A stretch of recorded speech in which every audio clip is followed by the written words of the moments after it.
Hey y'all, welcome back or welcome to my channel. My name is Sierra and I post videos on this channel every single Friday. I post Christian booktube content, so if you're into that kind of thing, I highly recommend pressing subscribe. Today I'm going to be doing a kind of different video. I'm hoping it's going to be shorter than my normal video. I'm not going to be talking about any specific books today. It's not a review or anything. I'm going to be answering a question that one of y'all actually left in the comment section of one of my videos. I can't remember exactly which one or who it was, but basically the question was, how do I keep reading books after, how do I read a book after I have finished a 5-star book? How do I set up my expectations properly? That kind of thing. That's not the right wording, but I think you get what I mean. And I was thinking about how to reply to it and I was like, honestly, I could do a whole video on this, so I'm just gonna do a whole video on it. And I kind of label this as book burnout, or unrealistic expectations that can lead into a book burnout. And to non-readers, that could sound kind of stuck up, I don't know, but honestly, when you are reading books back to back like I do, not giving yourself much of a break in between them, yeah, book burnout is a real thing. And having these unrealistic expectations for books, I definitely will go into a book that I've heard negative things about and I'll expect it to be the worst book ever, or I'll go into a book sometimes and I've only heard good things about it and it won't quite live up to those 5-star expectations.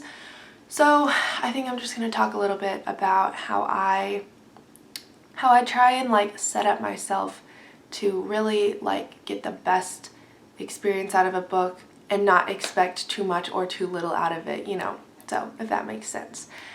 So I have been reading quite a lot of 5-star books in the last 2 months, and that definitely has me on this kind of book reader high where I'm every book has to be 5 stars. It has to be the best thing I've ever read. And obviously every book is not going to be the best book I've ever read. That's why there's so many out there, and that's why I personally don't dole out 5-star ratings very easily. There are a lot of things that a book has to be and make me feel for me to give it 5 stars. I think some of y'all would probably disagree with that because I seem to only post books that I give 5 stars, but trust me, there's a whole slew of books that I don't even talk about because they're just meh. But anyway, because I've been reading a lot of 5-star books right now, I have definitely, I went into the book that I'm currently reading right now kind of expecting it to be really great, and as of right now, I'm only halfway through, but it's only a 4-star book, and so I'm kind of finding myself not wanting to read it as much, which a couple months ago, a 4-star book was my average rating. It still is my average rating. So how I deal with that is kind of just taking a step back. Sometimes it's taking a break in between books. I definitely have tried to set the principle of taking a break in between books very firmly. Unless it's a series, I try, I'm not very good at this, to let a day go between books. I say that, I break that rule quite often. Sometimes I'll only let half a day go in between books. Another problem that arises with that is books start blending together, and when it's a series, obviously you want the books you kind of want the books to blend together because it's all the same characters and all of that stuff. But when it's 2 completely different books written by 2 completely different authors, having the characters and plot lines blend together is a bit problematic. So I definitely know that when I take, the longer a break I take between books, the better experience I get out of reading that book, and the better I am able to look at it as a well-rounded book. So anyway, that's kind of some of what I do to make sure that I'm getting the best experience out of a book. I definitely know that I can't say oh, I go into every single book with no expectations, because obviously I don't. I went into a book not too long ago expecting it to be really great because I'd heard amazing things about the author, and it wasn't great.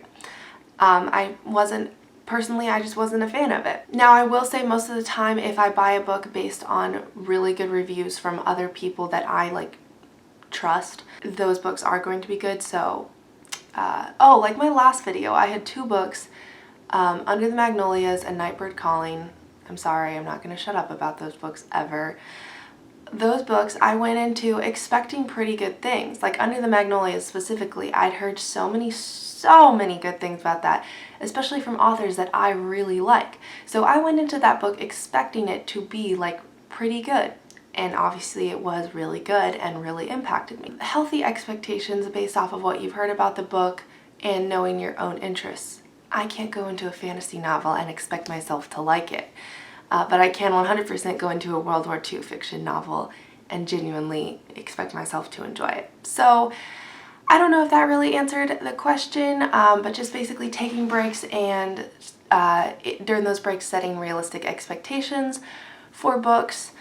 That really helps me stay away from book burnout, which I guess I would classify book burnout as like just kind of being in a reading slump and not enjoying anything you're reading. If you have any other like related questions to this topic or just stuff you'd like to know and have me answer, let me know in the comments and I might do another video about like answering your specific questions. That could be fun. I've never done like a question and answer video. So anyway, let me know, but thank you so much for watching this video. If you enjoyed it, go ahead and give it a like. And if you want to see more content like this, go ahead and subscribe.